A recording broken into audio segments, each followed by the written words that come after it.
Hello, everybody, and welcome back to a brand new episode of our NR2003 2022 NASCAR Cup Series season here from Atlanta Motor Speedway, but the newly repaved and reconfigured Atlanta Motor Speedway. I am joined by Jay Cook as usual, who's actually going to the race this weekend here from Atlanta Motor Speedway. But Jay, we're not used to going back to what is going to be considered a plate race here. We're going to actually have some pack racing early on in the season. We're not used to having this so close to Daytona, which was just a few weeks ago, really. And here we are again going to this brand new Atlanta Motor Speedway. And what would you expect to see? Do you think we're going to have the potential for the big one to strike here today? Yeah, I certainly think that we're going to see the definite potential for that to happen. We're going to see, I think, a lot of three wide. We're going to see, like you said, probably a pack race, and as well, you mentioned not used to having a plate race so close, or what could be like a plate race so close to Daytona. Well, in just another few weeks, we go back to Talladega too. So the plate races are happening fast and quick early on in this season, and here in Atlanta with this new reconfiguration, this new way the track is now going to be so much different than any other mile and a half on the schedule, and it's really going to present itself as a miniature plate track. Martin Truex Jr., Tyler Reddick make up the front row. 169 laps of racing here in Atlanta, one of the longest mile and a halves of the season long, other than Texas Motor Speedway or the Coca-Cola 600 as well. Stage 1 concludes at the end of lap 40. Stage 2 concludes at the end of lap 80. Then we race all the way to the end of this race, of course, at the conclusion of lap 169. A field run is approximately between 25 to 27 laps. You've noticed from testing a little bit shorter than you would expect on this 2X wear here now as we come into this race getting ready to go green with 4 different winners in 4 races so far. But Jay, they've all been expected winners. We've had Logano, we've had Elliott, we've had Harvick, and now William Byron most recently last week. But we know, just like Daytona, we didn't see a surprise winner in Daytona, but here in Atlanta as we get underway with this pack racing, we know we could very well be in for a potential surprise winner that could get their way into the playoffs today. Yeah, and it may not even be just because somebody surprising dominates this race or has a really good race and wins this thing. It might just be somebody surprising winds up surviving the crashes. That's the biggest thing we're gonna have to watch out for is who is able to survive the crashes and who isn't. And I think that that's going to be your immediate concern if you're anywhere in this field, except for maybe up at the front or at the very back. If you're in the middle, anywhere from maybe the third row on back, you're a little bit terrified of a wreck happening. That's Noah Gragson in the 16 Colleague Chevrolet Camaro this week, not AJ Allmendinger. Well, he goes to the lead, leads lap 1. Martin Truex Jr., he's up to the outside wall on the exit of turn 2, and that number 19 Toyota Camry there with the Bass Pro Shop slapped on the hood, and he keeps it going in the right direction. But Jay already seeing Truex up in the wall, a bit of an up and down start to the season for him, just like last season. But obviously, that's not the start you're looking for, and that very well could have been much more impactful to him if things would have gone in a different way right there. But fortunately, everybody kind of gave him a bit of a break as they continue to get close and won. Yeah, I thought that might have been a product of three wide for a moment, but we just saw three wide right there in turn 1 and 2, and it didn't. The driver showed three wide on the outside, didn't go into the wall, so just a mistake perhaps from Truex. And I was going to mention before how he's having a bit of a rough start to the season again, and right there he puts himself in the wall. Obviously, with the new composite body, he's still able to keep himself in this race. Didn't cut a tire, luckily, but of course you don't want to give yourself any kind of damage and affect the aero on these cars in any slight way, and I'm sure that is for that Martin Truex Jr. machine. So he's going to have to try and get regrouped here, not do that again. And for Kyle Busch, I mean, we're looking at him as well. Another Joe Gibbs driver, another driver who had a struggling start or a struggling year last year, a little bit of a struggling start this year. He's had some more competitive races again, just hasn't had the finishes. And so far, early on in this race, sitting in third place, exactly where he wants to be. And for him, he needs to just have those good finishes. Kyle Busch has been competitive so far, but you mentioned that bad luck. He still had that bad luck kind of plaguing the start of his season. But other than that, he has shown a lot of signs of speed that he didn't have last season. Alex Bowman, a driver that had no signs of speed last season, been very competitive so far to begin this year, but right now finds himself outside of the top 10. Jay, a bit surprising here that we only have one Hendrick car really up in the mix right now. That's last week's winner of William Byron, Kyle Larson there, right at the back of the top 10 there, and currently the 9th position that was. We just saw him in front of Ryan Blaney, but then the other two guys for Hendrick Motorsports, Elliott, Bowman, they're outside of the top 10. And usually when it comes to these pack races, we kind of expect to see Hendrick Motorsports up there leading the way. Well, so far early on in both the real life season and our NR season, you expect Hendrick to be up at the front. We've seen him be really strong so far, both in real life and in our season, and they have been incredibly strong. We always see them so far up inside the top five, and usually maybe one of their cars lagging around in the bottom side of the top 10. But so far early on, like you mentioned, only one car inside that top 10 currently. So a little bit so far struggling compared to what Hendrick normally runs. But I think we'll see as this race goes further on, they'll find themselves towards the front again, and the Chevrolets have just been extremely strong this so far this season. There you see the 2311 racing duo of Bubba Wallace, Kurt Busch as well. They are just outside of the top 20 right now. Kurt Busch has had a miserable start to this NR2003 season. Last year with Ganassi, won a few races, was inside the playoff, made a run there, but couldn't quite get as far as he would like to have gotten. But this season, well, he's been a part of pretty much every crash available now. It feels like Kurt Busch and Kyle Busch, they kind of did a little bit of a swap here in the offseason. Now Kurt's finding himself in the same position that Kyle Busch was. He's crashing every single race, and every time it's been none of his doing. He's just in the wrong spot, wrong time. But the difference is as well, this 45, as you can see, really hasn't had a lot of speed so far this season. So that Toyota 2311 racing team in general, I think they really need to pick it up here pretty quick, because it's only race number 5 on the season, but time runs out very quick in this regular season. Yeah, and you say that, and right in front of him is his teammate Bubba Wallace. So obviously, both of those cars kind of struggling early on in this season. And you thought, at least I thought, Kurt Busch coming into that team would bring them some immediate success and would bring them a lot more competitiveness, and they would look a lot better this year. But so far, on the NR side of things, they've looked kind of rough. So they're gonna have to find something to try and turn it around. Obviously, it's not a full Toyota thing, because we're seeing obviously Denny Hamlin, Kyle Busch up front in this race. They've also been competitive this season, and like Gary was mentioning, Kurt Busch and Kyle Busch kind of flipped roles so far this year. But for Kurt, I think he's just gonna perhaps taking a little bit of time to get used to that brand new team and brand new manufacturer as well. So give Kurt some time. I think he'll make himself and Bubba Wallace stronger and come toward the front. There you see Austin Cindric there for Penske Racing, the rookie that replaced Brad Keselowski, who currently runs a few spots better than him at that number 6 RFK Ford Mustang. Cindric been kind of hovered around the midfield so far throughout this season. You see last week's winner from real life, Chase Briscoe, on the outside of Ross Chastain, who actually finished runner-up to Briscoe at Phoenix Raceway there, showing some significant improvements that Stewart-Haas Racing Team has in real life. But Jay, surprisingly here, right now, a lot of single file action up towards the front. You see Kyle Busch trying to make a look up the inside of Denny Hamlin, but we know already with the field situation, we're just over 10 laps away from potential green flag pit stops. And I remember last year when we came to the normal Atlanta, we saw Eric Almirola actually cause a few accidents coming to the pit lane there. And now when everybody's so close together, I can only imagine what we might be about to experience here. These guys are going to have to be extra careful getting onto the pit lane here today. Yeah, the pit lane I think is going to be ever more treacherous now than it was before. Obviously, it was still a big factor before as well, but now with this being a quote unquote plate track, getting on pit road is going to be certainly treacherous. Normally at the plate tracks, at Daytona and Talladega, you're on the front straightaway long before you start slowing down for the pit road. This time around, you got to start slowing down in the turns and make your way down to pit road that way. So it's going to be really interesting to watch and see if perhaps now you have to use the apron to get to it, or if you can still use the inside lane and really just have to make sure everybody knows that you're coming to pit road, like in previous years before when this was just a regular 1.5 mile track.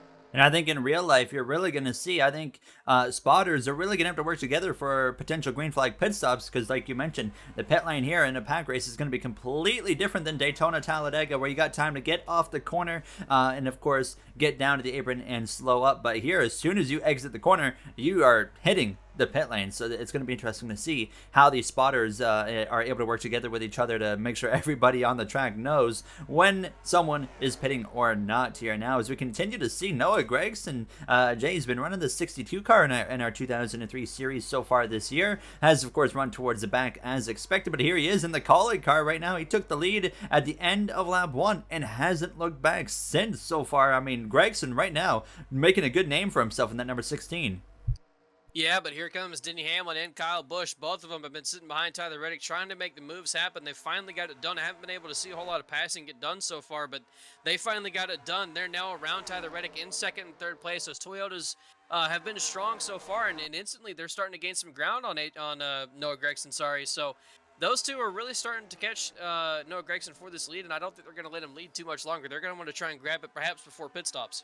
Alex Bowman there just behind that 10 of Eric Almirola. His final start at Atlanta Motor Speedway there for that number 10 car. Daniel Suarez, Christopher Bell in 16th and 17th with Austin Dillon, Briscoe, and Chastain rounding out the top 20s. Continue to see Bubba Wallace making a little bit of headway over his teammate Kurt Busch. Now a few cars in between the two of those drivers now. And Jay, we look at the real life current situation right now. 23 Bubba Wallace pretty much in the correct position, I'd say. He's running about 22nd in real life. We've noticed he's been struggling quite a bit, but not only him, but even Kurt Busch seems to be having a bit of a tough time adapting, and all the Toyotas in general is a great point. So I don't even know if it's a team thing. Maybe it is just a whole manufacturer thing. Toyota kind of dropping the ball with this next-gen car so far. They got some work to do. Yeah, in real life, the Toyotas have been struggling quite heavily. We saw the issues they had at Fontana, and they've still just not had an easy time to start this season in general. And Bubba's been talking about, we've heard him on the radio several times, almost every week, talking about the handling of the car just not being there and not liking the drivability of it. So I think that so far it's been a struggle for him and perhaps that whole entire team and trying to get a hold of this next gen car, and Toyota in general perhaps just not in the place it need to be right now. Obviously both 2311 and Joe Gibbs pretty much affiliated teams running the same equipment, and I mean so far on the real life side of things they're struggling, but so far in Atlanta in our race, Kyle Busch, Denny Hamlin really strong right now, and Denny Hamlin is on the back of Noah Gragson trying to make a move.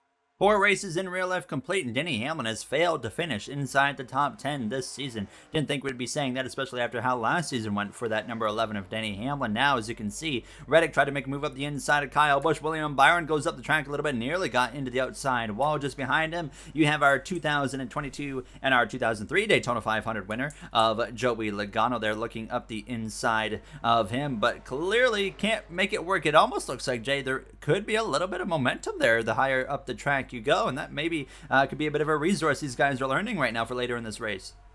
Yeah, certainly. I've seen the 2 wide moves that have been made so far. They just have not worked because the driver from behind obviously forces himself to the inside, and the driver trying to defend for that position goes to the outside lane, and that instantly gives him momentum, and you can easily move or use that to get a run off the corner and keep that position. So far, the positions have been hard to gain. It's been hard to pass because of that. And so I think right now, if you're in this field at the moment, you are learning that, and you're realizing, hey, maybe I just run the high line the entire time, no matter if I'm trying to survive a pass or not. You should just be up there at all times and using that momentum to your advantage. And I mean, we're pretty much the entire field right now is single file, which is really surprising to see. Nobody really able to make a move at all, and the passing has just been it's been really hard. And we've been, right now, Jay and I actually both have the truck race up, and it's actually looking exactly like this right now in the truck race in the current situation they have found themselves in. Green flag pit stops are coming here momentarily. Now you see a little bit of side-by-side action here. Kevin Harvick with Justin Haley up the inside of him in that 31 Colleague machine here. Now, once again, Jay, even with a new driver in that 16 car, once again, we are seeing the full-time driver of Colleague coming up just short, or quite a bit short right now, of the part-time driver car that's of course running the whole season just with different drivers in it, but a little bit surprising to see the full-time driver struggling compared to that other car. Yeah, we've certainly seen Justin Haley struggling this season compared to his whoever's been in that 16, and actually Kyle Larson pitting right now a couple laps early, and along with Daniel Suarez and Bubba Wallace. So a little bit early pit stops here, perhaps trying to do a little bit of an undercut, and that might be a smart idea because the passing is and safest idea this race. Yeah, that too. Try and get up the road for everybody else, and this will still allow all of these drivers to make it to the end of the stage, and so perhaps a little bit of a smarter idea to get on pit road early. Let's see who's pitting now. Looks like Denny Hamlin, Kyle Busch, and some others following this time. And it looks like they're actually relatively easily able to get onto this pit lane without issues. You saw the 16 of Gragson stay out on the track, but pretty much everybody is coming in here, and it looks like everybody was able to get down to pit speed without any issues here now. But when you got so many cars on the pit lane at one time in NR2003, you always got to watch out for contact taking place into the pit boxes and whatnot. You see a lot of side swipes here and there when drivers are pulling in, and as well when drivers are pulling out, but so far, so good there now. As you see Martin Truex Jr., who doesn't even have an actual pit stall there. It's just the normal pit lane. And there comes Austin Cindric just now into the pit lane as well. As Jay, I'm surprised here. Kyle Larson is just now rolling out of his pit box. And So is Suarez, as well as a 23, and it looks like that was an extremely lengthy stop. But I'm noticing something weird here, is we're seeing some lengthy stops for everybody. Yeah, we are. You are correct about that. Everybody's kind of staying in for a really long time. I was thinking maybe it's because they got around the track so quick because they're doing about 200 the entire time, but uh, obviously not. I mean, that was really long time for those guys to sit there and wait. I'm not too sure what exactly that We've was. never seen that before. Yeah, that was very odd. That's a really long pit stop. And Have to time that next time. absolutely, we might even, I would assume we might be looking at seeing something like that all race long. As now, it's going to be interesting. Here comes Kyle Larson. That's who we're watching to see if he's able to get ahead. It does look like he did gain some position out of pitting a lap earlier, and actually is going to go around the outside of his teammate William Byron. There's another spot gain for Kyle Larson, and wow, he's going to take that momentum. And it looks like Jay as well. Momentum is going to be a big thing because he had it, and he is taking full advantage of it. Yeah, momentum is certainly going to be a key word of the day, and it's going to be very, very huge for anybody to have momentum. And you see Kyle Busch there still on the outside fighting back, using that momentum now to his advantage as well on the outside. But Kyle Larson actually doing the best job I think I've seen so far of somebody holding on the bottom and actually still getting that pass done. So for Kyle Busch, struggling a little bit early on in this second run here, and under attack from William Byron as well. So for Kyle Busch, he gained a couple positions early on in the first run. So far early on in the second one, he's lost a couple. So William Byron third, Larson goes from the bottom of the top 10 to second place. Kyle Busch falls, and especially Noah Gragson has fallen as well, down to fifth place. Just behind, you got Haley, you got Logano. Suarez with a big gain there. He was in the mid-teens. Well, he's into the top 10. He brings Tyler Reddick in, and look at Bubba Wallace as well. A big gain for Bubba Wallace here now. And Jay, what we're noticing right off the bat here, I think, with this race, maybe the big curveball, other than a potential looming big one, which I feel like, other than on restarts, we're not going to be too much at risk of seeing anything like that happen. But I think the biggest curveball is this sudden, odd pit lane scenario that we've been presented, and clearly that really gave us a lot of parity throughout this field, because we've seen a lot of shakeups here inside the top 10 and throughout the field as well. I mean, look how far the 19 has fallen back, and the 23's made big gains, and a lot of changes throughout this pack. Yeah, the pit stops there were just the most interesting thing I think that we're going to have to talk about early on in this race, because that was something that you and I have never seen before. I don't know what could be taking them so long. I don't know what it is about this specific track and why it's taking them that long to pit, but obviously it created, like you said, a very interesting situation where a lot of drivers lost some spots and some gained some spots, and it put us in a really wacky situation now where pretty much everybody was in one single file line from first all the way back to basically 38th. And now there's separation everywhere in this field. There's no longer one large just train. There's separate, smaller trains. Chase Elliott dropped all the way down to 23rd, so it'll be really interesting to see at the conclusion of stage 1, which is now already less than 10 laps away, what happens when everybody comes into the pit lane again, when they're all in the pit lane at the same time. Now, as you continue to see this little group right here scrap it out, Austin Dillon behind Eric Almirola chooses not to force the issue 3Y. The two SHR teammates side by side on the exit of turn 2. Now up ahead, though, going for the front of the pack, you're going to see Kyle Larson and William Byron right on that back bumper of Denny Hamlin. Jay, here's a familiar sight from last year that we haven't seen this year so far, the 11 and the 5. Denny Hamlin, Kyle Larson, they were such a strong force to be reckoned with all year long, and at the end of the year, though, surprisingly, both of them still came up short of the championship. Yeah, they were obviously our best drivers of the season last year. I think both of them tied on wins, or Denny Hamlin was just one or two off of Larson. So both of those drivers had incredible years last year, and this year they've struggled a little bit, but obviously running really good right now. Teammate William Byron on the outside actually making a pass on Kyle Larson, and Kyle Busch actually looking to make a pass as well on the inside there, still to the inside of Kyle Larson. So Larson may actually lose a couple positions out of this, but we got two Hendrick cars, two Joe Gibbs cars up here fighting for the lead. Reminds me a little bit of Las Vegas towards the end of that race in the final restart now, as you continue to look at this next group in behind with Gragson, with Haley, Logano, Tyler Reddick, who's been running strong in real life as well as NR2003 all season long. Suarez, Bubba Wallace round out the top 10. Then you got Custer, Almirola, Dillon, and Blaney, as well as you got Harvick, Truex, Bowman in the mix, Centric as well in the background. They're all trying to push their way towards that top 10, but only 5 laps remain. Currently, in stage 1, and this group here is nearly 4 seconds behind this next group of cars here now, so they got some work to do. And obviously now you continue to see right now Hamlin, actually surprisingly, Jay's able to build up a little bit of a gap to William Byron here. You feel like second place would really have an opportunity to really suck up to the lead and be able to make a lunge, but it just doesn't seem to be happening. Yeah, it certainly doesn't seem to be happening, and especially for William Byron, he's had Kyle Larson and Kyle Busch kind of fighting behind him for the last couple of laps, so perhaps not getting any help from behind because of that, but now they're all in single file, and you see already William Byron is making up the ground, and so is Larson, and so is Kyle Busch. They all kind of sucked up to each other, so as soon as they get back single file again, you can easily make that draft work and suck back up to the leader. And now for William Byron, it's going to be interesting to see if he can try and make any kind of move. We've really seen that it's been hard to pass so far, and for Hamlin, all he's got to do is really just defend the outside lane, run the outside lane if Byron decides to make a move on him, and he'll be able to keep that lead.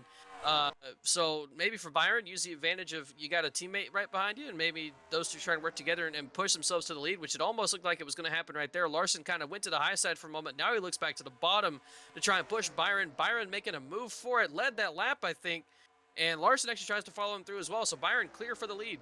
That was a surprisingly easy pass for that 24. Byron is going to slide up in front of the 11. Yes, he will. William Byron to the lead, coming to the final lap already of stage 1. Kyle Larson looks to the inside of Hamlin. Kyle Busch lurking there just behind, but Larson loses a little bit of momentum on the inside, and Kyle Busch is going to attack on it as well. As I think we're noticing, Jay, with this talk of momentum as well. You see, if they lose it on the entry in the center of the corner, the next car behind you is going to have a really large exit, and they really have an opportunity to pounce and steal that position from you.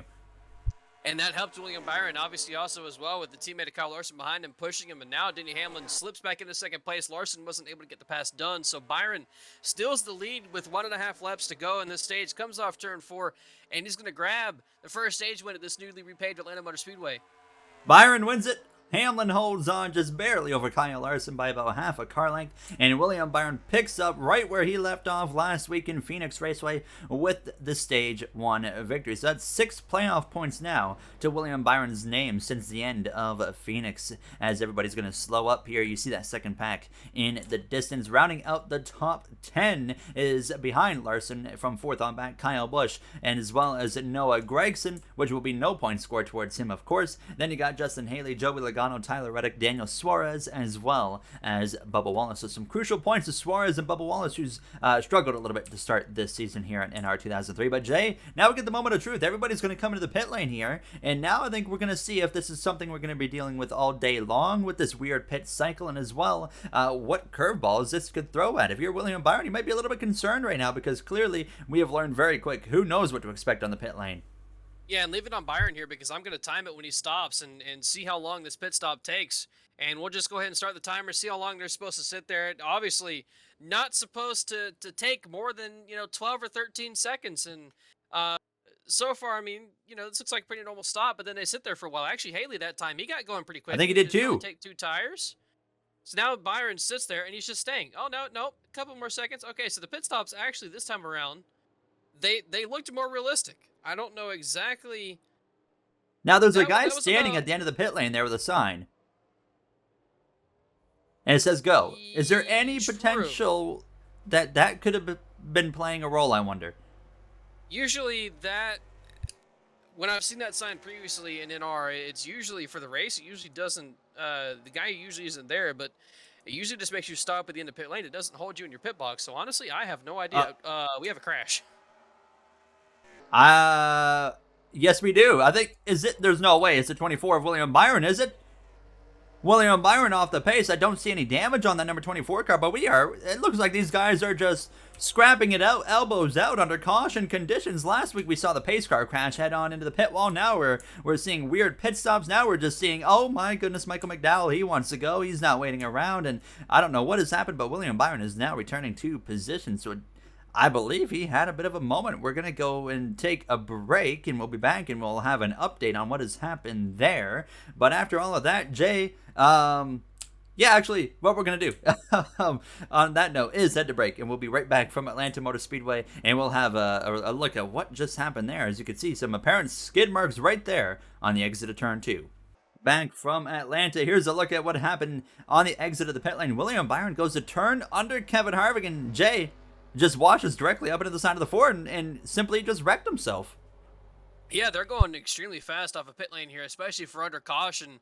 And so perhaps Byron just wasn't able to hold the car where he was and got into Harvick a little bit, slid up, didn't hit anything, luckily, but got very, very close to being tagged several times by all those drivers flying off pit road.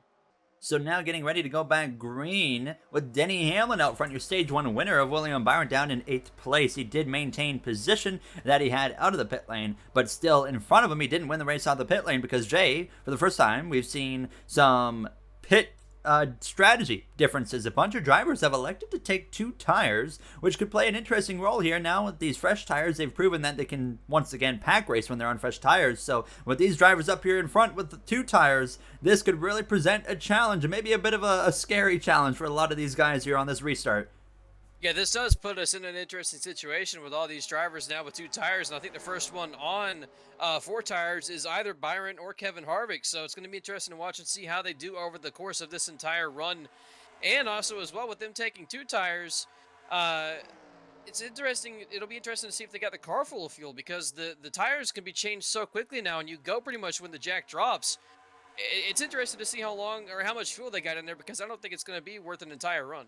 Just like stage one, Gregson up here scrapping it out for the lead at the conclusion of the first lap. Hamlin on the outside as well as Haley. Byron on those 4 fresh tires making some headway already up the inside of the 99 of Suarez, and the 41 of Cole Custer is going to bring Kyle Busch down to the inside with him, but he's able to keep it clean, and they will allow that 24, those 4 fresh tires, to move in front of that 41 of Custer, and he is on the move. Jay, if you're William Byron, you're being aggressive, but maybe don't want to be too aggressive here. Get yourself in a bit of trouble. Looks like he doesn't want to try and force anything 3 wide at the moment, but I think he's got a lot of time on his side right now.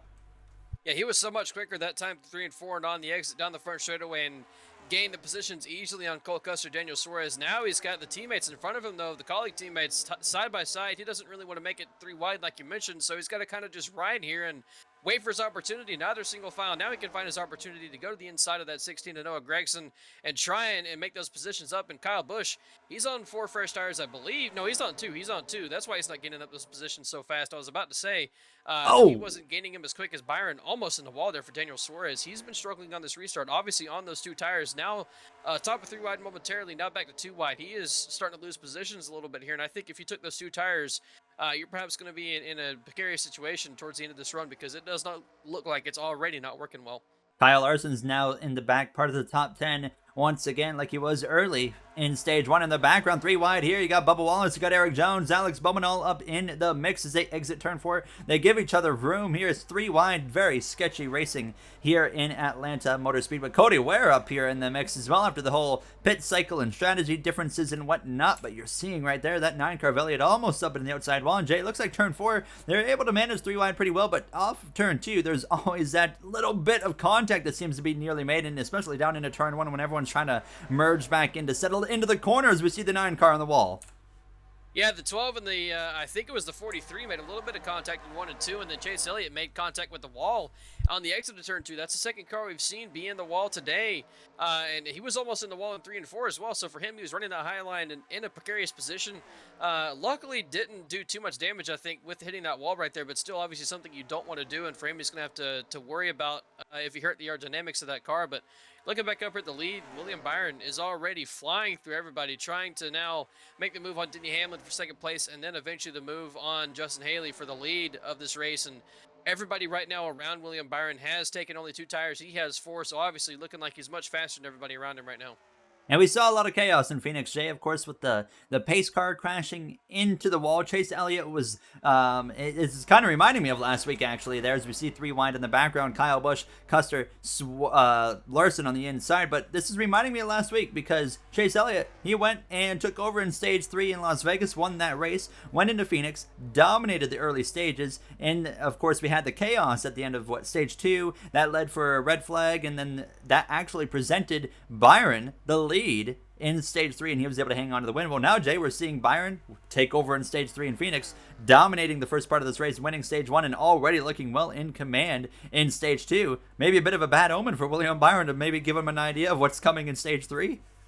Yeah, he had a really good car in stage 1, and then early on in stage 2 so far, obviously taking the lead because of that 2-tire strategy, but or 4-tire strategy for him, 2 tires for others.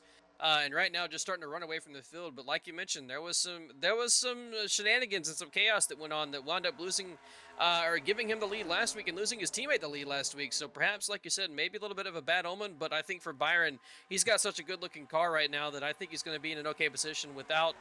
Or unless something kind of funky happens again in this race. But so far, I mean, we're seeing that early on in the runs, you can see three wide, like we're seeing right here with Cody Ware, Eric Jones, and Chase Elliott. Chase Elliott has found himself in three wide positions a lot early on since this stage restarted. And right there, gained a couple of positions, or at least kept a couple of positions, kept himself from losing a couple of positions. And he's trying to make his way forward because he is certainly not in the spot that he wants to be right now. I think running outside the top 20, yes, in 21st place is Chase Elliott. So he's got a lot of spots and a lot of ground to make up.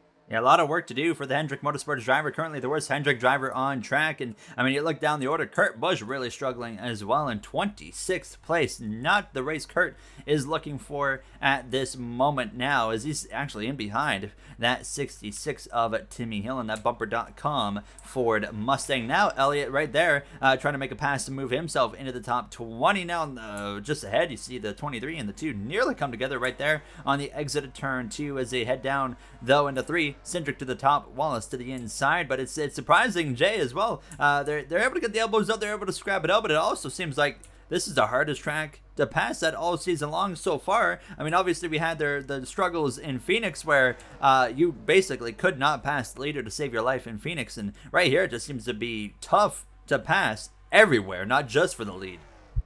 Yeah, and it seems like right now the only thing that's really making this easier to pass is the fact that there's those drivers out there with two tires, and you're seeing Larson now make his way through the field. He made it up a lot of positions so far on this restart, and now into second place, passing all those guys behind him with two tires. Those guys with two tires are eventually going to start falling back, and I think the next one without two tires or with those four fresh tires behind him, I think is another Hendrick teammate of Alex Bowman. Yeah, it looks like Bowman is coming or is making his way through the field. So once again, you and I were talking about early on in this race, Gary, how the Hendrick cars looked like they were struggling a little bit. I think only one car inside the top 5 or in the top 10. Well, now all of a sudden you got two in first and second, and another one, Alex Bowman, hard charging his way through the field right now in 7th place, but certainly look like he's going to gain those positions in front of him because they're on two tires. Bowman on the move. Elliott's the only one that they are relying on now to figure out something quick here, as we are already closing in on green flag pit stops here in a handful of laps once again. It'll be interesting to see what the situation is this time around. Will everybody be stuck on the pit lane for a lengthy amount of time, or was it just a one-off scenario? Well, I think we're about to find out here momentarily. Now, Tyler Reddick up the inside of that 41 of Cole Custer. This is the battle for the final spot in the top 10 there for the final stage at point. And Truex as well going to try and follow along with that number 8 of Tyler Reddick. Kyle Busch currently holding on to 9th place. You see Denny Hamlin leading this almost, you could say, second group of cars because, Jay, I mean, we're seeing right now these drivers that decided to take 4 tires and give up that track position. Well, they are, or it's paying off for them now because they are nearly a second ahead of 3rd place of Denny Hamlin, and that could maybe give them the advantage to kind of dictate this pit cycle here. They could maybe get away with staying out an extra lap or 2, as actually here in the background, somebody's gotten into the outside wall. There's an accident in the background. It's Bubba Wallace there in the number 23. Oh, LaJoy's involved. So is the 38 of Gilliland, and Bubba Wallace's rough season continues on here from Atlanta Motor Speedway. Keselowski Chastain is well involved as a caution flies, and Jay, all the hype about the green flag pit stops, well, that didn't last long, did it? Yeah, it certainly didn't. And for William Byron and Kyle Larson, they were just starting to pull away from the rest of the field as well. They were really starting to make a big run on everybody. But obviously that wreck happens, causes a caution. We're now going to have pretty much this stage split in half. So everybody can make it to the end from here. But obviously some days done early for a couple of drivers like Bubba Wallace, who had a pretty good run going. I think he was still inside the top 10 or at least close to it. And obviously now this day is probably going to be done. Same thing for Ross Chastain. A lot of drivers somehow got involved in that accident afterwards with Chastain, so we'll have to go back and look at that. It also looks like Cole Custer perhaps has some damage to the front end. So this turned into chaos all of a sudden. And Truex as well, with a little bit of left side damage on his 19 machine. As everybody heads into the pit lane, we'll get a look at the reason for that accident here as soon as this pit cycle is dealt with now, as William Byron, and Jay mentioned William Byron, Kyle Larson were just starting to really open up that gap, and they were going to be in position where they could kind of dictate what happened, because they could have stayed out an extra lap or two, maybe got away with it, but obviously now does not matter anymore as we continue to see them jack up the cars, and but looks like 4 tires for everybody here. Byron looking like he's easily going to win the race off the pit lane, and Alex Bowman with a solid pit stop as well, but Kyle Larson appears to be one of the losers here. But let's pay attention to what happens here on the exit of the pit lane. We saw William Byron have issues when they pitted under caution most recently. So what we're going to look for is hopefully no side-by-side action, because, I mean, Jay, these drivers do not hesitate to pick up the pace. And once again, we see the 3 car taking the opportunity, and that's the same. There it is right there. Again. And oh, in the background, oh my goodness, these guys legitimately have a full-on race on the exit.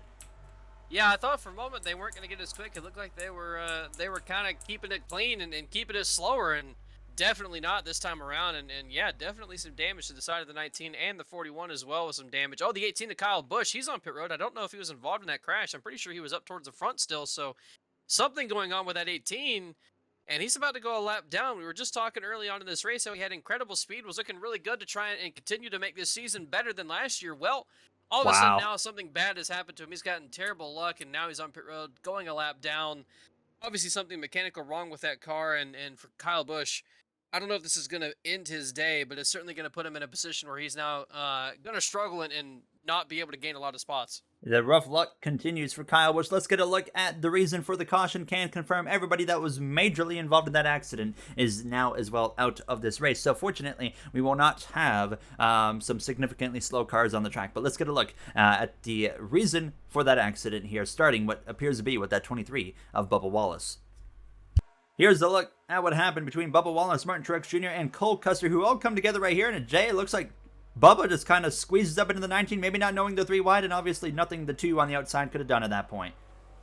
Yeah, and obviously everybody gets into themselves there, and for Bubba Wallace, he slides back down the track, and Corey LaJoie gets involved, no control of the car. Everybody just kind of comes sliding in again and hits him, and pretty severe damage for the 1 car, the 7 car, and the 6 car, and you see McDowell smoking as well. So a lot of guys coming in towards the end of this wreck and getting themselves involved and putting themselves in a position where they're now either going to be out of the race or have really slow cars. And it'll be interesting to watch and see, Gary, if anybody DNF there or if they're going to stay in the race and be now an effect for the entirety of the rest of this race with the leaders. So now then, getting ready to go back green again here from Atlanta Motor Speedway. Not a good last few minutes for Joe Gibbs racing with Kyle Busch. Still in the pit lane, actually now just rolling, but unfortunately for Kyle Busch, he is a lap down and will need a miracle to get back on that lead lap. Truex, of course, involved in that accident as well. Some damage there to the left and right side of that 19 car, but might not be too much performance impacting. We'll find out very soon. Here now as William Byron set to lead the field back to the green. Kyle Larson has not had a great time in the pit lane so far today, but Byron back out in front here. Jay, and it looks like so far it's going to be tough to beat that 24, but now the question is, will we go back to our 2021 kind of routine here? We're very calm stage 1 and through stage 2, but then once one accident sparks up, it turns into chaos.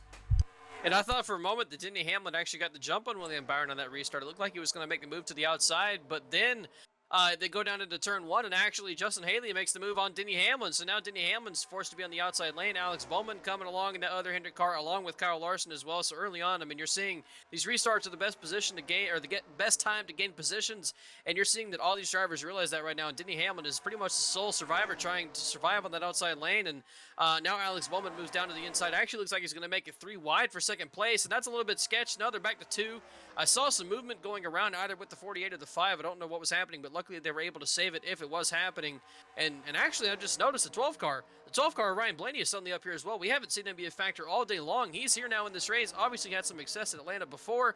Also a pretty good plate racer as well. So those two things combined, Ryan Blaney looks like he's enjoying this track right now. He's made his way up. Right into his wheelhouse here. Penske Racing has won the only plate race of the season, the Daytona 500. Can they do that again here? Hendrick Motorsports, they've won the most races this season, but when we say the most races, that's only 2, with Byron as well as Chase Elliott. Could Alex Bowman add his name to the list today, or Kyle Larson here now? As usually we're expected to say Kyle Larson's already won, but no. Larson has yet to go to victory lane. Justin Haley up there in the mix in the background. Stenhouse doing Stenhouse things right up on that outside wall. And Ricky Stenhouse Jr. for that JTG Doherty team up inside the top 10 right now. Denny Hamlin looks to the inside, but once again, Jay, it just seems so hard for anyone to make that inside line work unless they have a lot of momentum in their favor.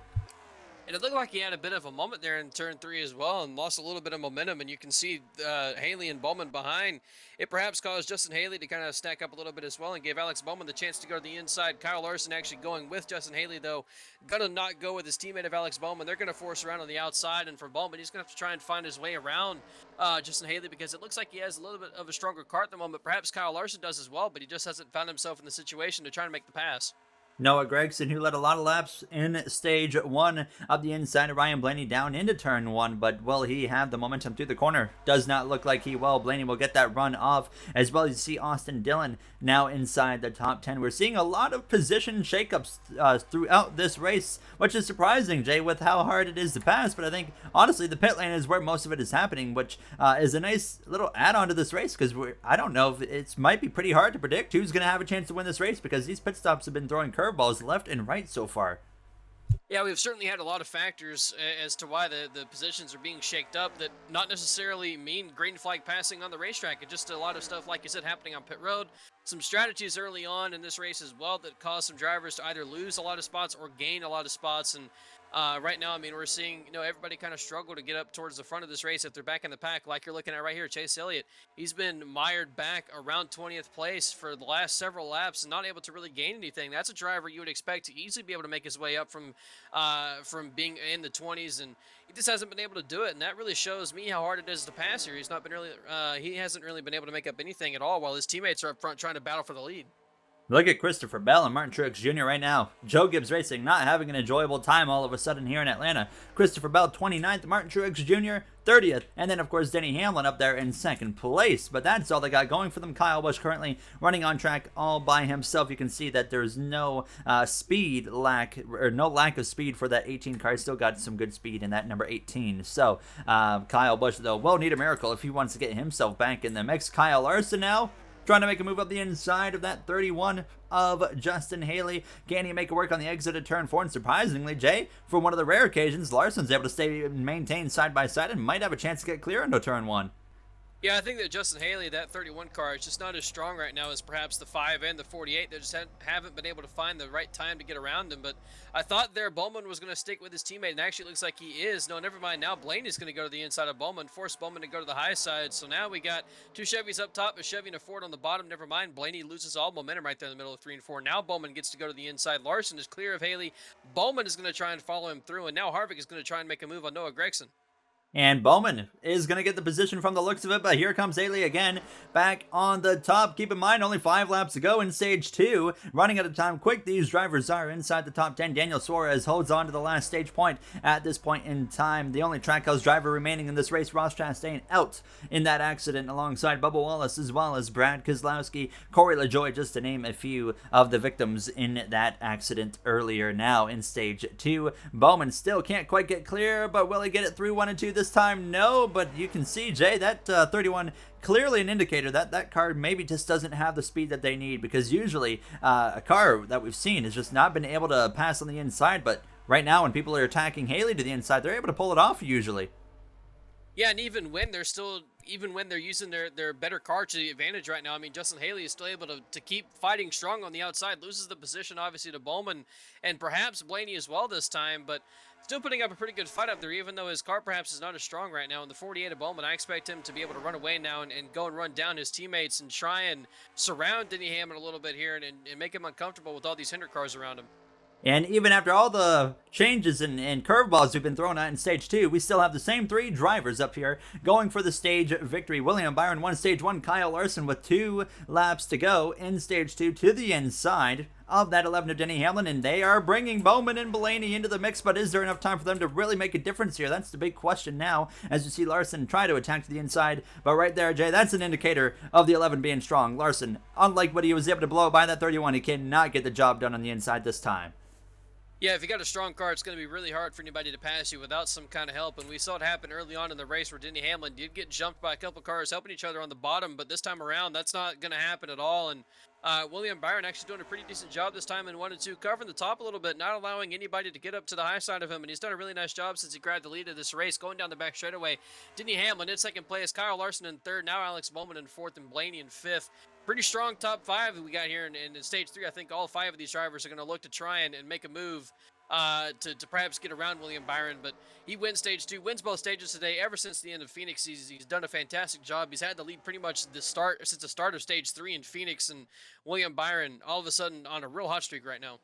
But if the trend continues, stage 3 is going to go all downhill for that number 24 of William Byron. And I mean, most notably, Jay, I think the stage 2 winners so far just this season in general have not had a good history in terms of if they go on to win the race or not. So William Byron could change that today. We'll find out here now, as everything could completely change right here on this pit stop. All these curveballs thrown at us in the pit lane today. Well, we're about to see if we get any more, but nonetheless, now William Byron goes into last week with 0 playoff points to his name, comes out of stage 2 today, 7 playoff points. And Jay, so far, I'm pretty sure Byron has already now picked up the most playoff points so far. Actually, he's probably tied with Chase Elliott, who won a race and then got 2 stage wins as well. But nonetheless, so crucial to pick up as many stage wins as you can, even if you're not winning races, because those playoff points make a massive difference. We saw Kyle Larson last year in our series run into issues there. I saw a little bit of contact with the 4 of Harvick. I'm not sure who he had ran into, but we'll see if that impacts him. But we know those playoff points. Larson had issues last year, but the playoff points carried him to that final 4, and we know it's going to be so important once again. Yeah, the playoff points are very crucial for everybody to get here, and I don't think it's been a long time since we have seen somebody in NR win both stages and the race. So we'll have to wait and see if William Byron is able to do that. That's 3 wide off the pit lane. Justin Haley is flying to the inside of the 47. Let's see if he gets it actually figured out. That's the first time we've seen that happen so far. But no one tries to pass the 4. Yeah, that's true. And a couple issues on pit road as well. The 16, Noah Gregson, he's the one who ran into the back of the 4. There's a couple more problems exiting the pit lane. I didn't see who it was. I just saw some parts kind of flying a little bit, and close between the 42 and the 18.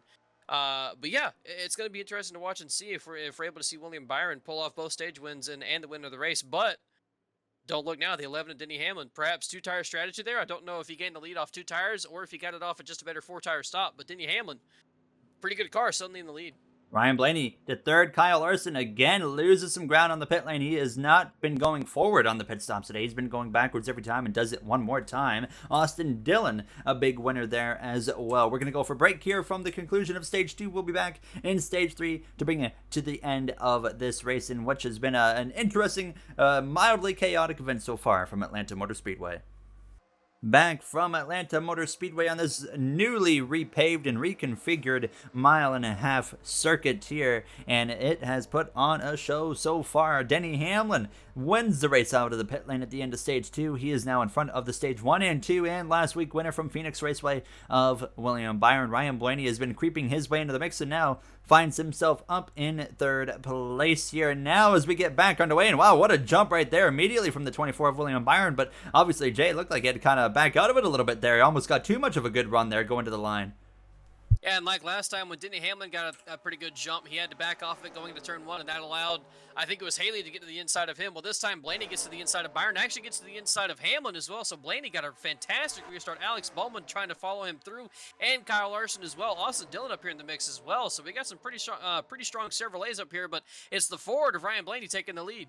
And he's going to get clear for the moment. He is. Yes, he's clear. Byron's 3 wide middle here. We were talking about the trends, and well, right now it's not looking on William Byron's side like the trend says it was going to be. And sure enough, Byron down to 4th side by side with Hamlin. 3 wide, settled up pretty quick here now as they head down this back straightaway. Alex Bowman into 2nd place, winless last season in our NR2003 series. He is desperate, of course, to get to victory lane. Kyle Busch, another surprise winless driver. Well, we know he's not going to victory lane today unless the biggest miracle miracle of all miracles happens for that number 18, but Byron down to third, Hamlin fourth, Austin Dillon there just in the background as you see Larson side by side with Noah Gragson here as well. Just in behind, you got Suarez, you got Logano as well as Kevin Harvick, and we're seeing that 31 of Justin Haley start to fade down throughout the order here. But Kyle Larson, we know he's got a strong car in that number 500cars.com Chevrolet, but obviously the pit lane has been plaguing him all race long, and we know we've still got multiple pit stops before this race concludes. So that team, that number 5 team, they got to try and sort it out as quick as possible. Yeah, I think Larson has one of the strongest cars in this field right now, but like you said, pit road has been plaguing him a little bit, and there's still a couple more pit stops left to go in the stage, so I think that's certainly going to be a big issue for that 5 team. They got to get it figured out and make sure they don't have that happen, because if you have to do a green flag pit stop and you have a bad pit stop, that's going to lose you a lot more than it would if you were under caution and having a bad pit stop. So they gotta get it turned around quickly here, and I think they could. It's Hendrick Motorsports. They got a pretty good pit crew, and they make sure that they do good on their pit stops. So I have a feeling that Kyle Larson's team could get it turned around. But, I mean, you can see him there just easily making the move on Austin Dillon. He certainly does have a pretty good car. He's just got to not lose those positions. William Byron was able to make the pass on his teammate of Alex Bowman, moves back up in second place. Austin Dillon there in fifth, Larson sixth. So 300 cars inside the top 6, and then Chase Elliott, of course, still struggling right now, but he has moved his way up somewhat. This is the best he's run in quite a while, up to 17th place alongside Eric Almirola. I thought the 31 might have tagged the wall there for a brief moment there through the exited turn 2, but they look okay, but they're going to be 3 wide down into turn 3, and it's getting a little close right there, Jay, as we see that 31. He's continuing to fall back pretty quick.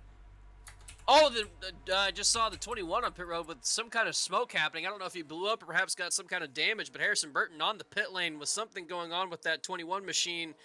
Bad luck for him, but yeah, as you were mentioning that 31, gearbox, we saw him kind of struggling early on. Oh yeah, the 21, he's already retired, so gearbox issue for Harrison Burton. He's had an unfortunate start to his season as well. He's been struggling a lot. But back to that 31 of Justin Haley. We were talking about early on in this race, we didn't think he had that great of a car, was just kind of using the momentum on his side to kind of keep those positions, and now that he's lost that top 5 position, he has been slowly, well not slowly, actually quickly falling his way down the order and slowly, or not slowly, good lord, quickly losing positions and now falling way away from the top 5 and not looking as strong as he was early on in the race. Down to 14th is that 31 of Justin Haley. Suarez side by side with Reddick through 3 and 4, just behind Logano and Harvick. Kyle Larson surprisingly struggling to get past that 3 of Austin Dillon. Now he's going to come under fire from Noah Gragson in that 16 colleague Chevrolet Camaro, but will he use the momentum right here? Yes, he will. On the exit of turn 2, he's going to power back clear of that 16 down this back straightaway. Now as Hamlin's just barely holding on to the connection of these front 3 drivers right now. Jay, these front 3, Blaney, Byron, as well as Alex Bowman, they are nose to tail, and they don't seem to have any interest in getting separated anytime soon. And right now, we're seeing that these could be the 3 cars maybe going for the win here in about 75 laps or so.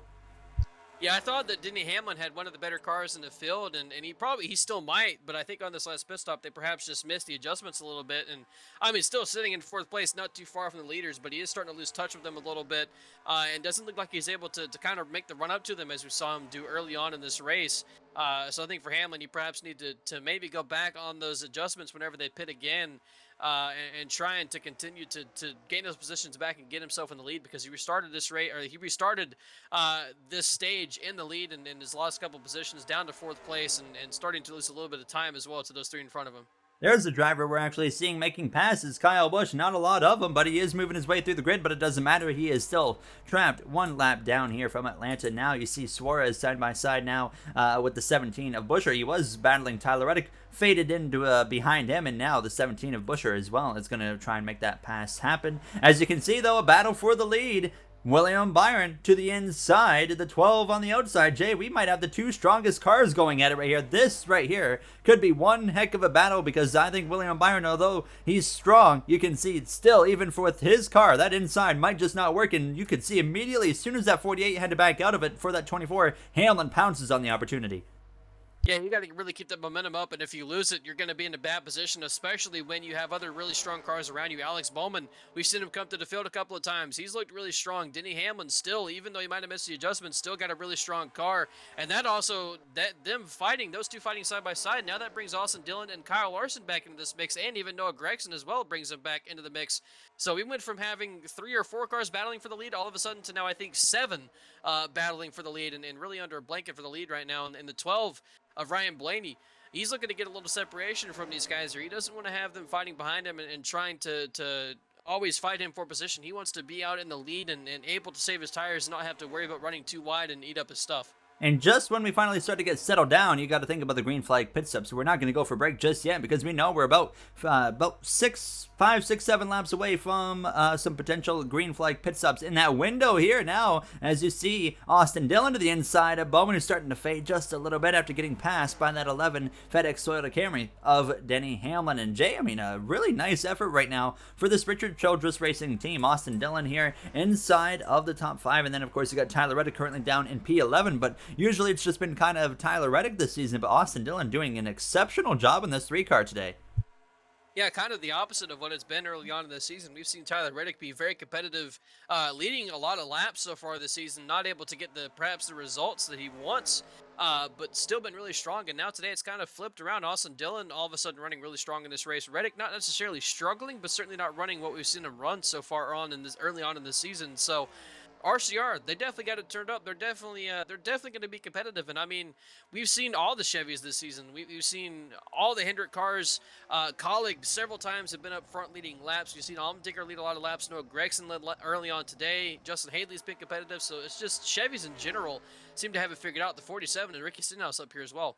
A great run for that 47 of Stenhouse, and he's been up there all day long. He didn't really use or rely on pit strategy to get him there. No, Stenhouse has just been running a very competitive race here from Atlanta Motor Speedway. Now, as JTG, they have downgraded over the offseason to a 1-car team. Used to be a 2-car team with the 37 with Ryan Preece behind the wheel for the last few seasons. But now, like we said, just down to that 1-car 47 team. And it seems to be paying off so far with this next-gen car for them. As you see a little bit further back, Austin Cindric, Chase Elliott trailing that 99 of Suarez. Elliott up another position, got past the 10 of Almirola. He finds himself in 16th place. And I mean, Jay, we're closing in on green flag pit stops here very, very shortly. But that 9 car, I mean, it's not big gains, but they're at least making improvements. And if they continue going in that right direction, they could still find themselves maybe with a strong top 10 rebound here today. Yeah, and on the flip side, in the same team of Hendrick Motorsports, the 5 of Kyle Larson, we've seen him struggle on pit road so far in this race. And so now this is going to be the first time potentially to have green flag pit stops in this race. And if he has a bad pit stop, he's going to lose a lot of time and a lot of positions here. So for Kyle Larson, it's imperative that he has a good entry on the pit road and a good pit stop as well. And we saw Kyle Larson lead the field onto the green first earlier of anybody. He was the first one to bring the field. So we'll see if he tries and follows that routine once again. Martin Truex Jr. seems to be struggling on pace just a little bit now, as it's not the day he was looking for here from Atlanta Motor Speedway. Just moments away from green flag pit stops here. Ryan Blaney continues to be in command of this pack now. Byron second, Hamlin third, Bowman fourth, Austin Dillon having just superb run like we mentioned there, as you see Joey Logano currently rounding out the top 10. Probably one of the more quietest drivers so far this season. Joey Logano went and won the Daytona 500, but ever since he won that Daytona 500, he's been really calm and just relaxed and not really up in the mix in any of these other races so far, which is a bit surprising. But especially seeing the way Ryan Blaney's been running today, we almost expect more out of that 22 of Logano. Just doesn't seem to have what it takes right now to be competing for wins.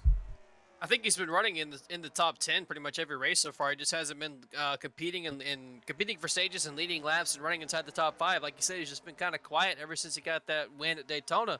But for Logano, I mean, you can perhaps do that a little bit. You know, you're in the playoffs, so take a couple of weeks to perhaps learn some information about the car and then start to really go at it again, go after stage wins, go after playoff points, and continue to build that momentum. So the 22 right now, I don't want to say they're taking it easy, but perhaps not stressing about going up there and leading laps and putting the car in a position where it could potentially get wrecked.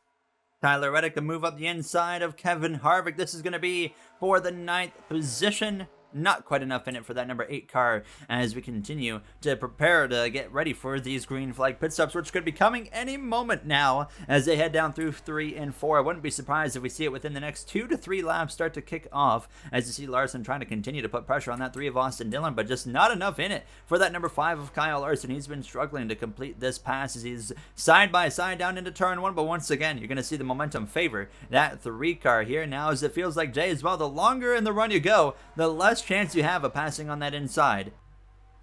Yeah, it's really, you got to have a good car and you got to have good tires to be able to make that inside work as well, and perhaps somebody behind you to push and kind of help as well. But that outside lane, actually, we're having pit stop start right here. Majority of the drivers coming down pit road. Kyle Larson stays out, so combined with him staying out a lap and the potential slow pit stop, this could be a big mistake here for Kyle Larson. Ryan Blaney has stayed out an extra lap at least, and last time we had green flag pit stops, we saw very prolonged pit stops there. Byron gives a little bit of a tap to the 41. Thank goodness it did not result in a big hit there to the back of that 41 car, and that could have ruined William Byron's race. Has been so strong today, but he's running in second here in the majority of stage 3. So you're going to see the left sides go on to Ryan Blaney now, or on William Byron, sorry. And the question is, will they get going right away? Yes, they will. So clearly, Jay, surprisingly, I don't know. Now it just makes you wonder what in the world was that issue there early on in that race, because these guys, every pit stop since then, have gotten going just fine. Yeah, something very, very odd happened on that first sequence of pit stops for just about everybody, because they all pretty much held up and had slower pit stops, and now we've seen it be pretty much normal ever since then. And for Kyle Larson, this is going to be crucial for him, because we're going to see how long of a pit stop he has here. Looked like it took a little bit longer to get to that left side, and for him, they dropped the jack, and he still sits there, and now he goes and almost lost the position to Ricky Stenhouse right there. But what's going to be interesting to watch is everybody getting up to speed already, and if he's going to lose anything here. And we're about to find out. Ryan Blaney was the leader when the pit cycle started. Will he still be leading? Here comes William Byron with Austin Dillon. Not Denny Hamlin behind William Byron this time. No, it's Austin Dillon. And you can see already, Jay, Blaney has nothing for these guys. They're going to blow right on past that number 12. Yeah, that momentum is huge for the 24 and the 3. They're going to go grab the lead, be first and second place. And for Ryan Blaney, that momentum is going to get built up kind of quick for him, but not before he loses the lead. Now going to have to try and fight back in front of him. And Denny Hamlin actually looks like he's the biggest loser out of all those pit stops. Kyle Larson didn't really lose anything. Denny Hamlin lost a lot. Hamlin there side by side with that 47 of Ricky Stenhouse Jr. There you see some side by side battles here in the background with Chase Elliott directly on the back of that 16 of Justin Haley. But now that we've gotten through this first set of green flag stops here in stage 3, what we're going to do is go for a break, and we will be back here momentarily from Atlanta Motor Speedway. Back from Atlanta Motor Speedway, while we were gone, Ryan Blaney was able to take the lead away from that 24 of William Byron just moments ago. Kyle Larson's up into third over Austin Dillon. Alex Bowman rounds out the top 5. 300 cars in the top 5. And Chase Elliott, we were talking about, is he making some headway? Well, here he is now up into 11th place, just outside of the top 10 here in Atlanta. But as well, I mean, Jay, while we were gone, I mean, we already went through over half the field run. We're already closing in on green flag pit stops once again. But look at this 5 car. It almost seems like William Byron could be starting to fade a little bit. Of course, was in command there after the pit stops, loses out to the 12 of Blaney, and now he's under attack there from that 5. Yeah, the pit stops are happening quick and fast here today at Atlanta, and for William Byron, perhaps if he did lose the handling of that car a little bit, well, he's got a pit stop coming soon already. But right now, Kyle Larson making the move to the inside of his teammate, obviously, and pretty easy there for Kyle Larson. Already clear. The pass done. Yeah, already clear of William Byron. Gets the pass done, moves into second place. Now looking to go and attack Ryan Blaney. And just behind William Byron, he's got Austin Dillon, Alex Bowman, and Denny Hamlin, who are all hungry to grab that position from him as well. So I think if you're William Byron, you're just kind of hoping you can make it to that pit stop and get whatever adjustments need to be made in that car. And we've been talking about the trends today with those stage 2 winners. And Byron right now, looking like that trend is going to continue if he continues to go in the wrong direction here. Ryan Blaney having a really good race here in stage 3. Bowman's trying to put the fight now to Austin Dillon in that number 3. Denny Hamlin just behind in 6th place. But a really calm race we got right now in stage 3. Harvick up inside the top 10. There you see Tyler Reddick and Daniel Suarez again side by side like they were earlier. Logano and that 31 of Justin Haley. Jay, it looks like that 31 of Justin Haley, they've seemed to have gotten that car at least more stable there, as we saw him fading and fading and fading earlier. Well, now he's at least remaining in the top 15. He hasn't really been falling below that, but still, clearly, that 31 not anywhere near what we saw early in this race. Yeah, both colleague cars not really anywhere near what we saw early on in this race. His teammate Noah Gregson, who's still ahead of him right now, but he was leading laps early on in this race, led pretty much the majority of stage one, and then ever since he got past, he's lost position. Same thing for the 31. The 31 was inside the top 5 and lost a lot of positions very quickly, and now he's just kind of struggling to stay around that top 15. And everybody, there's a lot of drivers kind of struggling in the field right now. Another one you're showing right here, Christopher Bell. He's been struggling all day long. He has not had the pace. Obviously, Martin Truex Jr. was quick and fast early on in this race, but he had the issues happen with that wreck that involved Chastain and some others, and he's been slow ever since as well. So really, right now, a lot of drivers who were quick early on, they're struggling in this race. And look who's really picked up the speed lately, though. Kyle Larson, winless so far on the season. Only 4 races in, of course, but still, nonetheless, he's putting that pressure on that back of that 12 of Ryan Blaney, who won last year in real life. Can he do it again at Atlanta Motor Speedway, just on a different version of this Atlanta Motor Speedway? Bowman still working on passing that 3 car. Really seems to be dropping the ball here as this run goes on. Austin Dillon over a second back now as Bowman and Hamlin look to try and get past down into turn 1, but clearly still just enough momentum in that number 3 on that outside to continue to stay out in front. But Jay, now we're looking at the longest green flag run we have had all day long here now, and we're starting to see, I think, who really has that long-term pace in that car. I mean, look at that 24. We're continuing to surprisingly see Byron fade, as well as that 3 of Austin Dillon, who continues to be under fire from that 48. Yeah, I would maybe argue a little bit that Austin Dillon is perhaps holding up the 48 and the 11. We saw them, both of these cars really strong early on in the race, and Austin Dillon suddenly kind of came up out of nowhere, got in front of these two, and on this green flag run, they've been kind of stuck behind him, haven't been able to get past him. But I feel like if they were able to, both Alex Bowman and Denny Hamlin could kind of go and run down William Byron, and perhaps our leaders as well. But Austin Dillon just putting up a really strong fight on the high side. Now it looks like Bowman gets by, and actually it looks like Truex is on pit road, so we are really close to pit stops starting to happen. I wouldn't be surprised if we see some of the leaders come down this time by. Martin Truex Jr. Right now lap down, but he was on the lead lap before he pitted. But look at this, we also got a lap car, so maybe if you're going to pit, you want to do it before you get to that lap car, because you just never know how much you're going to get held up. Kyle Larson on the inside in 3 and 4, but he is not checking up. But there's that 24 of William Byron. Jay, maybe the best tactic possible to get that 24 back out in front by pitting earlier than the 2 in front of you. Yeah, but earlier than the 2 in front of you, and come in and get some adjustments made if that's what he feels like needs to happen to this 24 car. And the same thing for Alex Bowman as well. We saw him behind losing time. Just finally got around that 3 car, decides to come to the pit lane and get himself in the pit lane before everybody else, but actually make some contact with the 10 car. So unfortunately for Bowman, he's going to have a little bit of damage now, but still smart, I think, to come into pit road. We saw that momentum last time around be huge for William Byron. So this time around, same thing for him. Again, he's going to try and take that momentum to his side. Alex Bowman, 4 tires on to that number 48. He is going to be rolling. William Byron rolling as well. Looks like a good stop for both of the Hendrick Motorsports Chevrolet Camaros. Kyle Larson and them, I would expect to be on the pit lane right now as we're trying to get a better look. There is Kyle Larson as well as Denny Hamlin and Ryan Blaney. So they pit 1 lap later, and it looks like they all get in nice and smooth and calm as we see everybody merging back on track. But that 24, wow, actually a way better exit for sure, Jay, than that 48 of Alex Bowman got. That 24 really could be in position right here. We're about to find out. He might be leading this race here momentarily. And the 24 got on and off pit road really well, did a fantastic job. And we saw last time 1 lap was enough to really kill or have the momentum be a killer. And this time around, it looks like it's going to be the same thing. I mean, there's Kyle Larson right there coming off pit road. Ryan Blaney not even out of the exit of turn 2 yet. William Byron is going to be absolutely long gone here. That was a mega stop on pit road for him. He did a fantastic job, and now he's just got to try and manage this gap, whatever gap he's going to have, because it's going to be pretty large. And here comes Alex Bowman with the momentum. And once again, Kyle Larson giving up some time on that pit stop here as Bowman got him. Austin Dillon got him, and there he is back there. So Austin Dillon right there on the back of the 12. Bowman clear into the corner as a caution. The caution's on the track. Caution is on the track. The 20 involved of Christopher Bell. Maybe the 66 of Timmy Hill. And wow.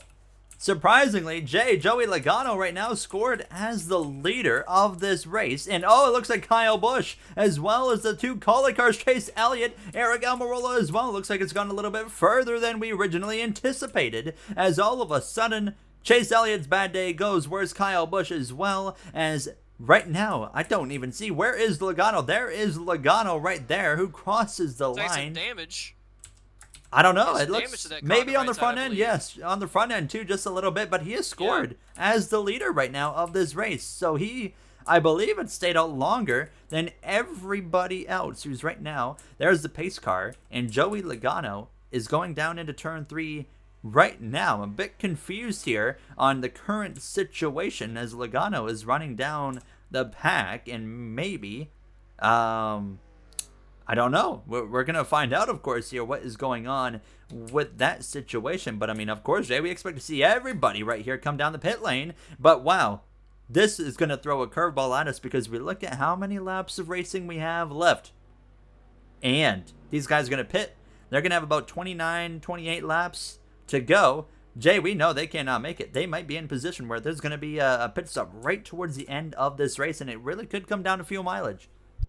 Well, I think the lucky thing for them is they're going to be running a couple laps under caution, but like you said, yeah, still going to be restarting just outside of the window, perhaps. So, it's going to be a little bit sketchy, I think, on fuel. And like you mentioned, probably not going to be able to make it to the end of this race, but I think the intensity is going to pick up. We finally get a caution in this third stage. We're now towards the end of this race. I wouldn't be surprised if we get another caution once this restart happens.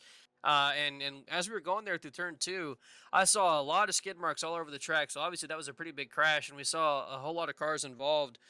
Namely Chase Elliott, our season champion from last year, Eric Almirola, who has had a bit of a struggle start to the season. I don't think we've really said his name much at all because he hasn't really been having that great of a start to the season. So a lot of drivers involved in that one, and for Kyle Busch as well, bad day gets worse. Now, is there a possibility, I just remembered everybody did their green flag pit stops. Logano stays there. Is there a possibility they restart like this and everybody's basically trying to stay on the lead lap over that 22? Yes. Yes. Oh, you look boy. at the leaderboard right now, that's exactly what happened as well. They're all going to be fighting to try and stay on the lead lap. So we're in an awkward position now to where Logano pretty much has a chance to put everybody a lap down. I don't think it'll happen, but obviously as well, he's gonna be in quite an awkward situation where second place is going to be almost the entire track behind him. Well then, what a curveball again we've been thrown. But before we get back to green flag racing, of course, let's go take a look at the reason we are under caution right at the end of green flag pit stops.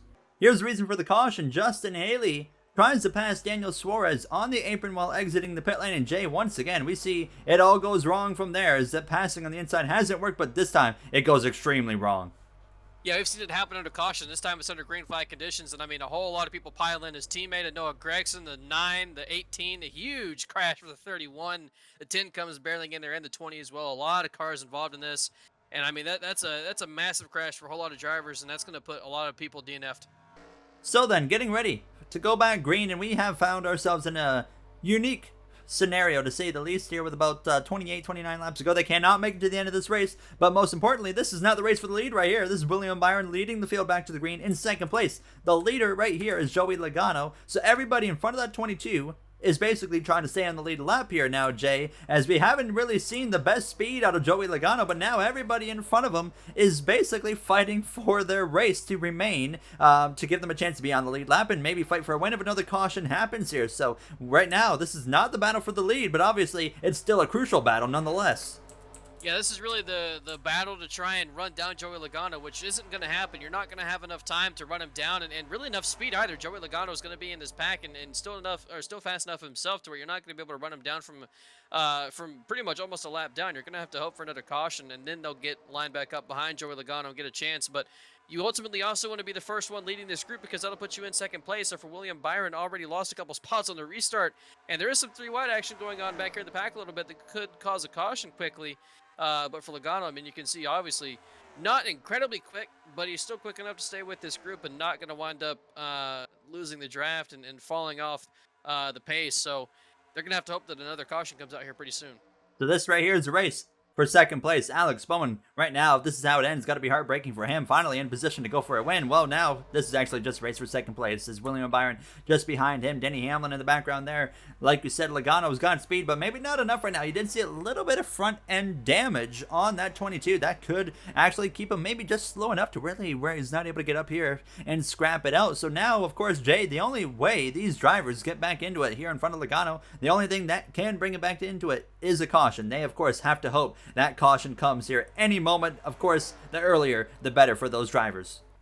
Yeah, I think the last thing anybody up towards the front of this pack wants to see is everybody get strung out single file and have nothing crazy going on, because if we don't have anything crazy going on, there's pretty much zero chance of caution is going to come out. And I've noticed already there's still a lot of too wide going on, but nothing too sketchy to really cause a caution. So already it's kind of looking like it's going to be a little bit hard to get a caution, and everybody's going to get strung out single file again. Byron side by side with Alex Bowman Blaney just behind. What was a race for the win earlier is now just a race for second place here. And now as they continue to close in on these closing laps here now, as we look, it's a lap 146 of 169 here. So just right now they should be right on that fine line of being able to make it or not if they want to pit whenever at this point here. As you see right there, that 48 doing a tremendous job commanding this field. And now you're hoping, if you're Alex Bowman, that caution's coming any moment. We take a look at Joey Logano. He's making a little bit of headway through this field right now. A lot of lap down. Yes, he is. That 13th place car, 42 of Ty Dillon, having a good run today. Kurt Busch as well, now into the top 15. Of course, Jay, they're hoping for a caution right now. Yeah, they don't want to be put a lap down, but even if we get a caution right now for the 42 and the 45, they'll restart right in front of Joey Logano. So they're still in a bit of a sketchy situation as well. You gotta be several seconds ahead of the leader. Perhaps for Ross and Dillon, he might even be in front of Joey Logano as well. So that caution has got to come soon if you're anybody in this top 10 right now, because that you don't want to be in a situation again where you're in front of Joey Logano. I don't know what exactly the threshold is, but it's got to be at least a couple seconds, I believe. And we have enough time just to get one more break in here from Atlanta Motor Speedway before we head in to the final push for this finish, as well as still green flag pit stops, which are on the way from Atlanta Motor Speedway to end this race. We'll be right back here momentarily from Atlanta Motor Speedway as we will see how far Joey Logano can find his way, or get his way through this grid and put as many lap cars down as he possibly can. Caution is out on the speedway here from Atlanta Motor Speedway. Welcome back. While we were gone, debris on the track. Joey Logano hadn't made much headway. He'd gotten past the number 43 and the 42, but that was as far as he got, and now has the luxury of being able to at least pit before everybody on the lead lap that has to work their way around. I say that, and actually they're all on the pit lane right now, so scratch that. But nonetheless, a debris caution has thrown a spanner in the works, and you're already seeing, Jay, these guys, they have no interest in taking four tires. It's actually looking like fuel only from pretty much everybody, and now Logano has the luxury. If he wants, he could take four tires. He's still going to win the race out of the pit lane, but it does not look like he's going to do that.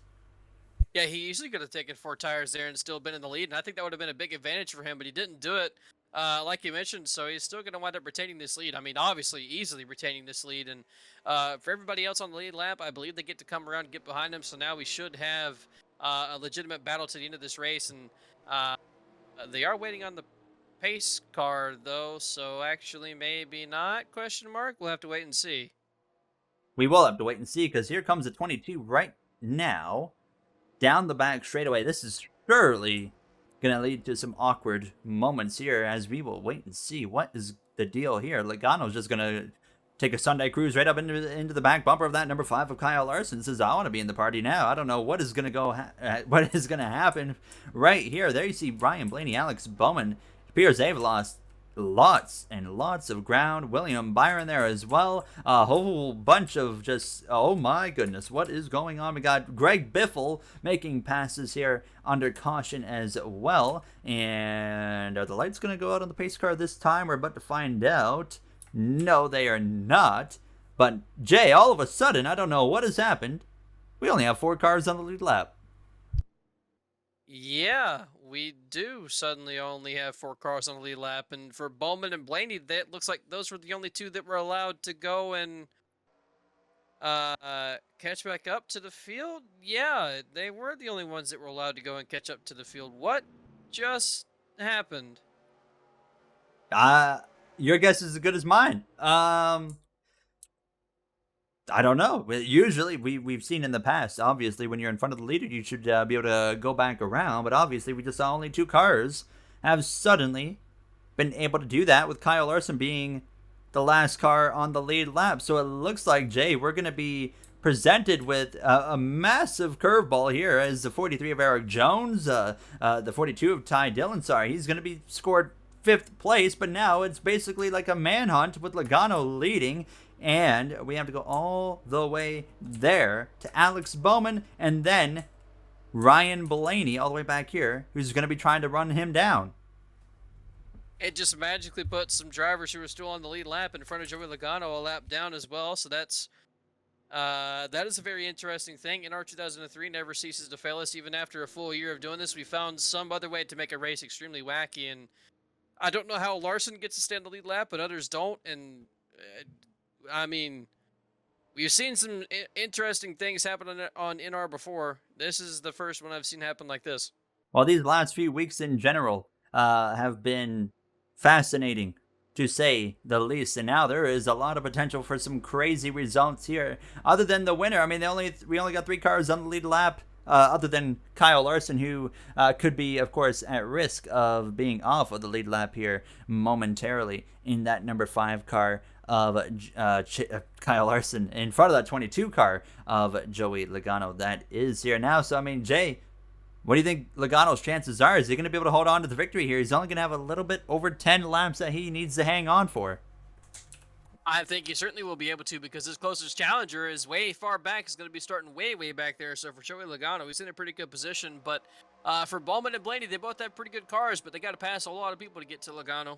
And we know passing is tough. And Kyle Larson will fight for his life once again here in Atlanta. I mean, looking at least at a top 5. But actually, once he gets put a lap down here by Logano, if he does, he's racing for position with pretty much everybody behind him, as Larson leads the field to the green flag from the 4th position. There's your leader of Logano, and look at the pace difference. Look at that 43 of Eric Jones. And Jay, we know maybe there's our curveball. That 43 of Jones, they're going to run him down again before this race concludes, and that is going to be big for this race. And Bowman, crucially, will he get past him? Yes, he will. So maybe not the end of the line for Alex Bowman, who could now have a chance. He just gained a bunch of track position.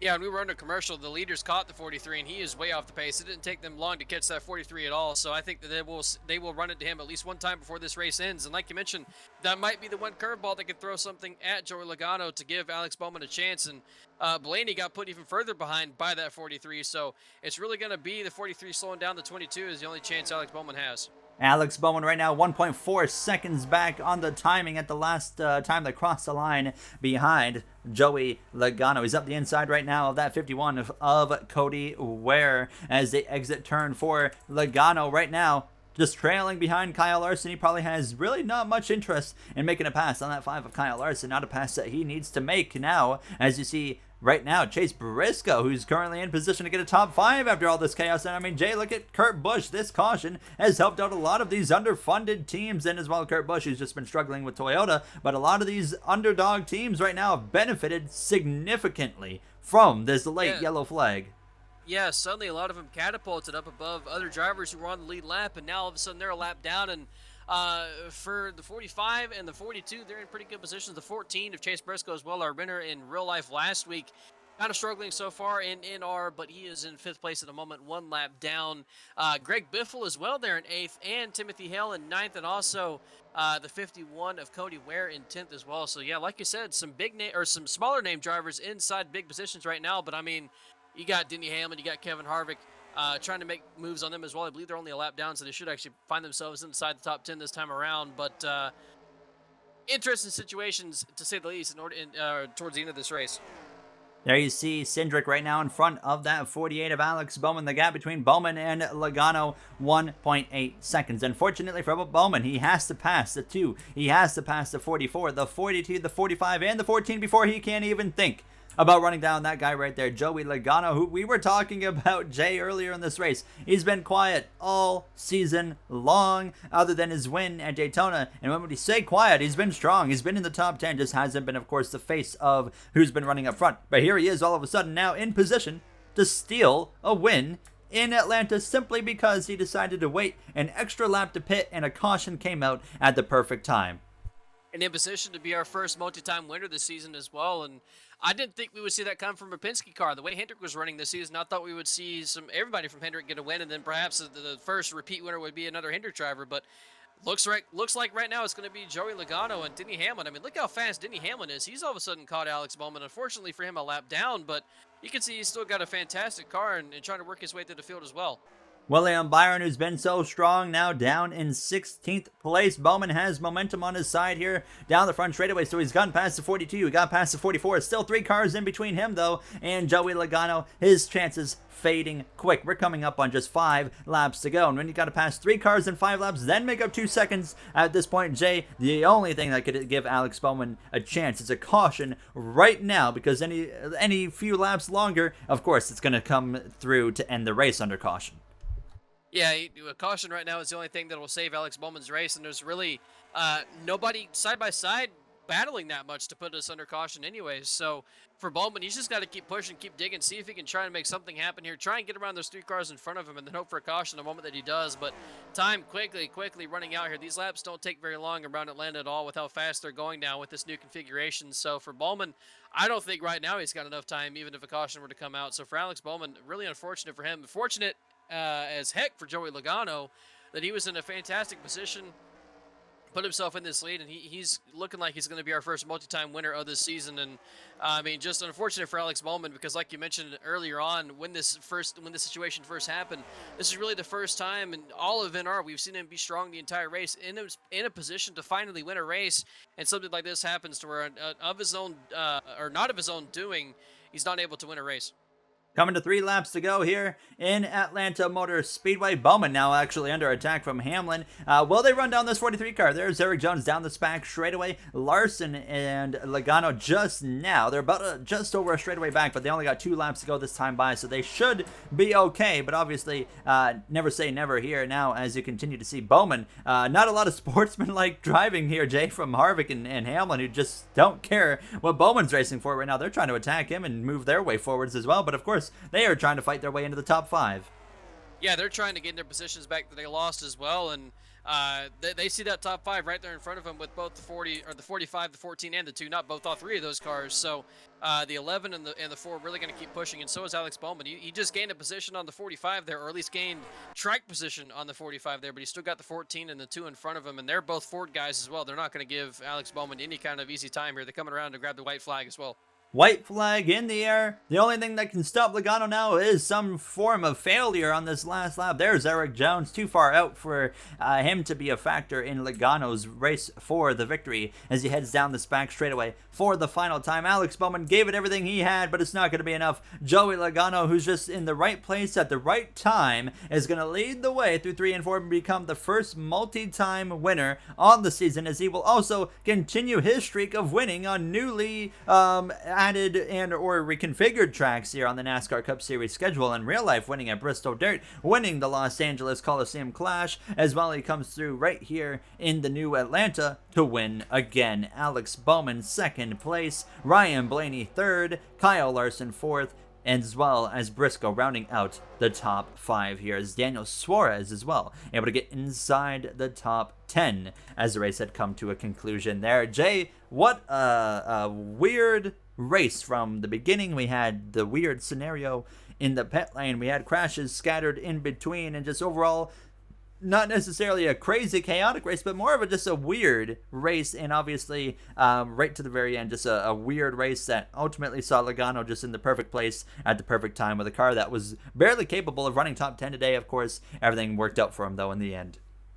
Yeah, the perfect way to describe this race is weird. I think this is one of the weirder ones we have seen so far in a season, in a couple of races of doing this in our 2003 follow-along seasons. And there was a lot of DNFs in this race, but there was also just some pure chaos that led to some good finishes for some drivers and some bad finishes for others. And namely, the one thing I can't think of is Kyle Busch. His awful season from last year continues into this year. He gets 31st place, DNFing again. He's had better speed this year, but just not has gotten the results once again.